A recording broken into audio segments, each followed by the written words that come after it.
Oke, mari kita mulai. Tolong nyalakan dulu kameranya. Bonjour. Bonjour, monsieur. Oke. Bonjour. Bonjour, Riza. Bonjour. Oke, sebelum mulai kita berdoa dulu ya. Riza, minta tolong ya. Pimpin doa, Riza. Oke, sebelum kita memulai pelajaran khusus atau tambahan ini, mari kita berdoa. Berdoa dimulai. Berdoa selesai. Oke, terima kasih, Riza. Sebulan yang lalu, apa sih yang udah kalian pelajari? Passé composé. Oke, benar ya. Berarti kita belajar tentang masa lalu ya. Masa lalu dalam hal ini passé composé. Karena memang masa lalu itu kan ada banyak. Ada passé composé, ada imparfait, dan sebagainya.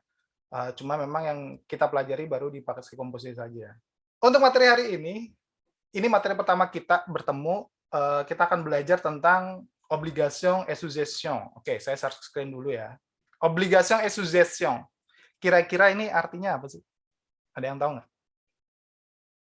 Obligasi, ya kan Pak? Ya, Saran. obligasi itu bahasa Indonesianya apa, Rania? Wajiban. Ya, oke. Kemudian? Sugesti. Saran. Ya, sugesti itu apa ini, Kak? Ayo, bahasa Indonesianya apa, ayo? Saran. Oke, betul ya. Jadi, obligation et suggestion ini nanti kita akan berhubungan ke, sebenarnya bukan ke kewajiban ya, tapi keharusan. Jadi, kayak seperti menyuruh ya. Itu kan berarti kan harus dilakukan, dan suggestion yaitu tadi yang Inka bilang, saran.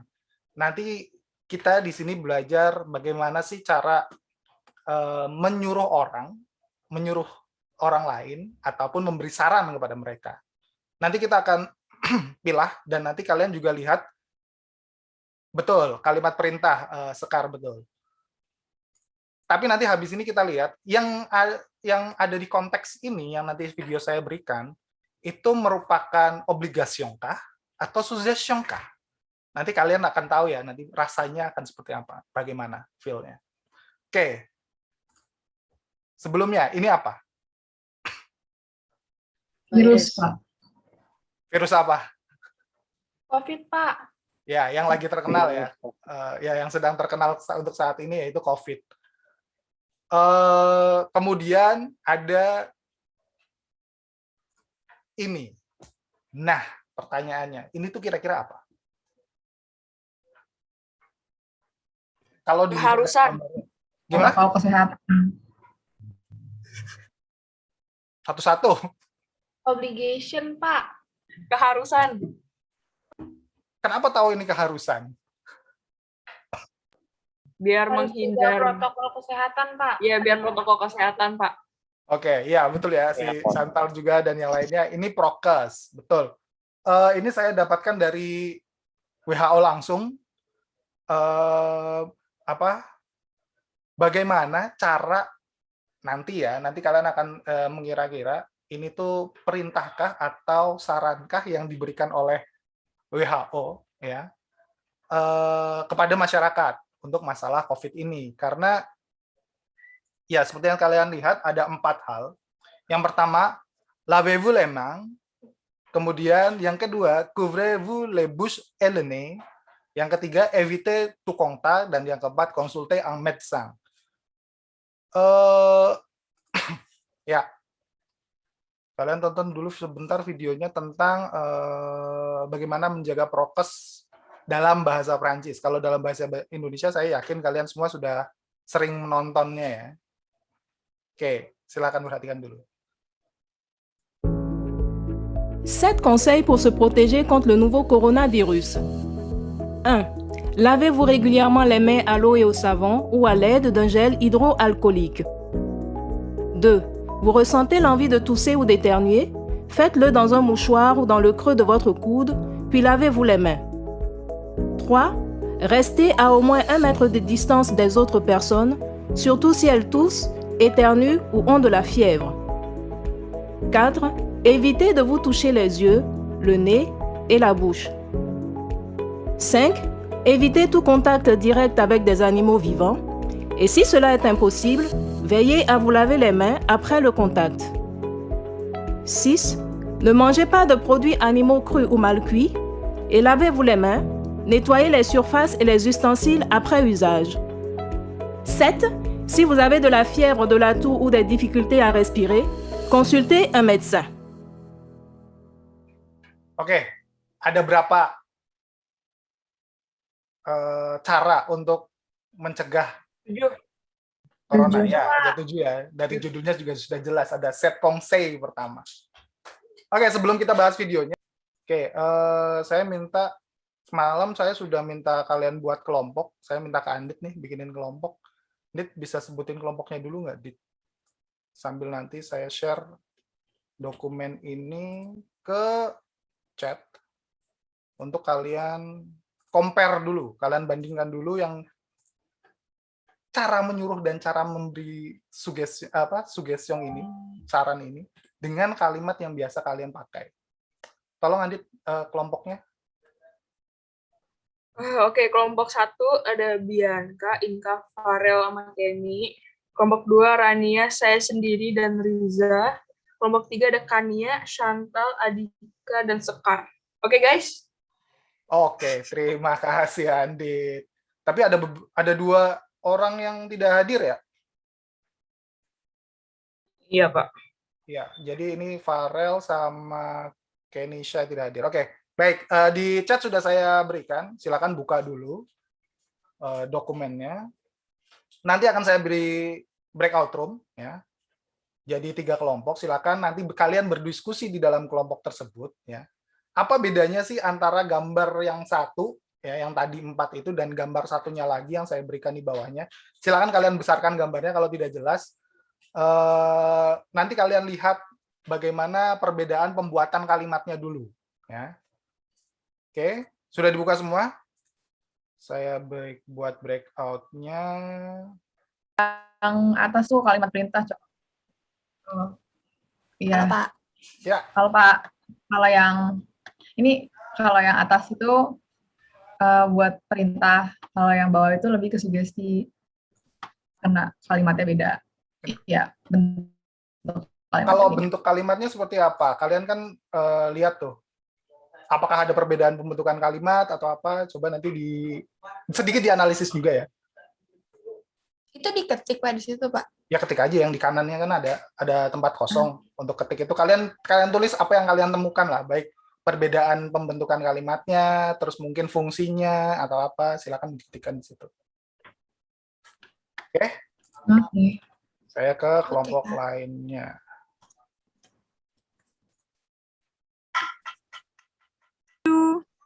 Ini bisa share screen kan? Ya, gimana Inka sama Bianca? Pak, lagi mau nunggu. Nah, tahu caranya gimana?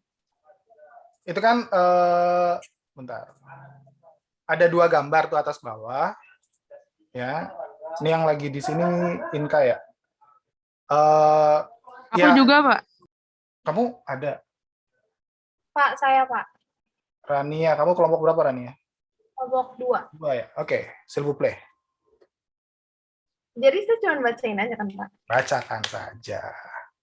Jadi hasil yang udah tadi didiskusin sama Andit sama Riza, dapetnya tuh kalau yang pertama tuh lebih ke apa ya, kayak sarannya gitu, Pak. Jadi kalau menurut kita dari gambar sama si kata-katanya itu, yang pertama kita dapet tuh lebih informatif, sama kita dapat gambaran secara umumnya terus sama singkat.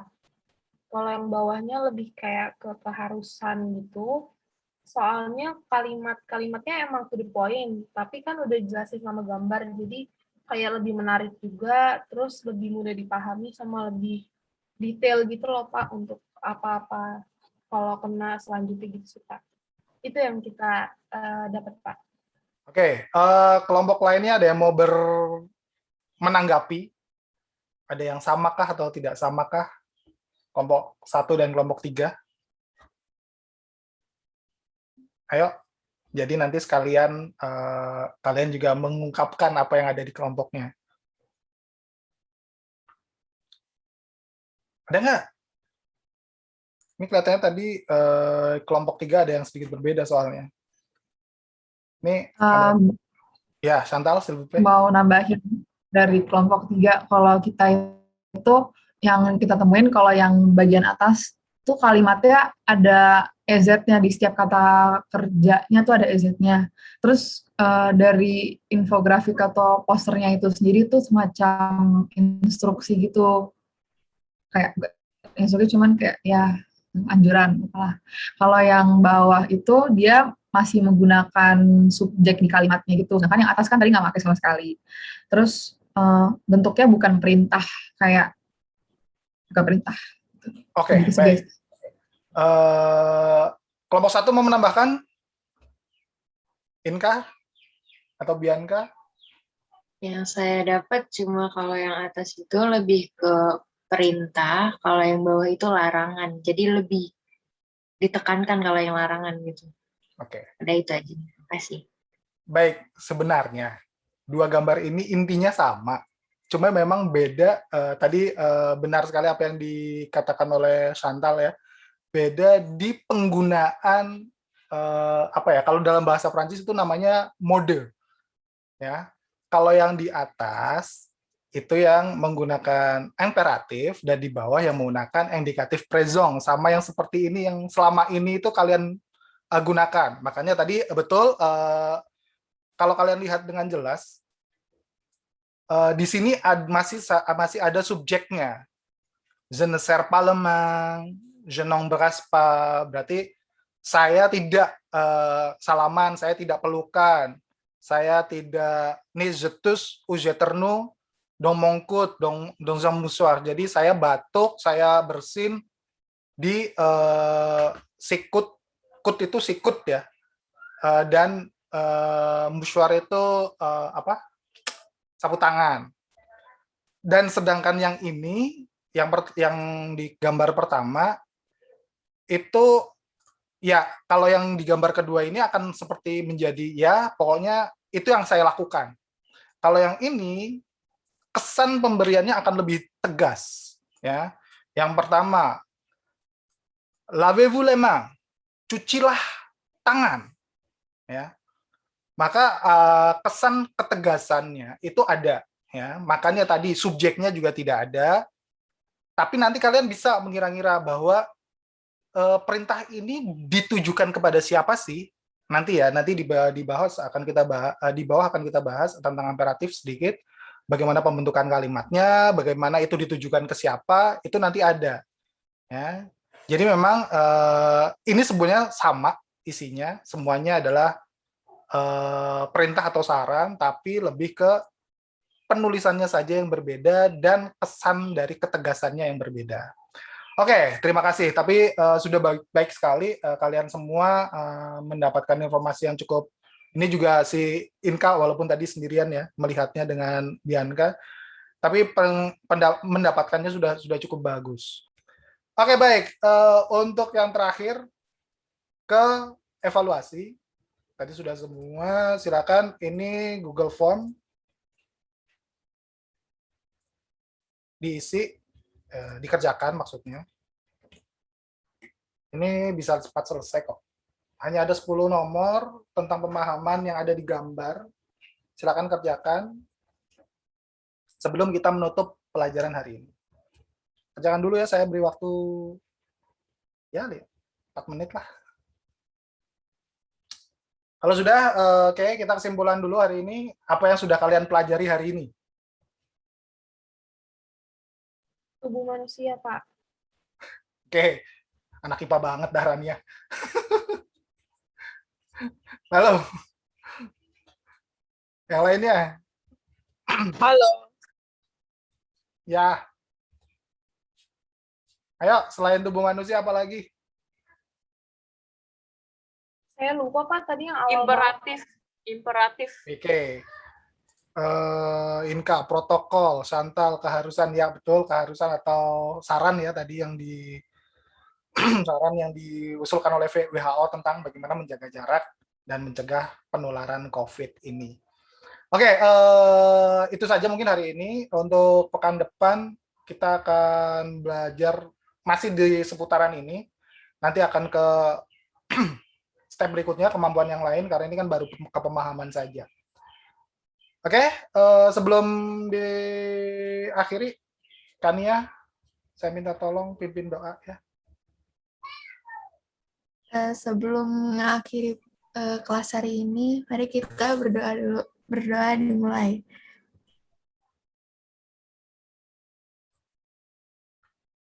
Berdoa selesai. Oke, merci beaucoup pour votre attention. À la semaine prochaine. Kalau belum selesai tadi, silakan diselesaikan yang formnya. Nanti akan saya cek lagi apa yang tadi Inka bilang. Merci beaucoup pour votre attention.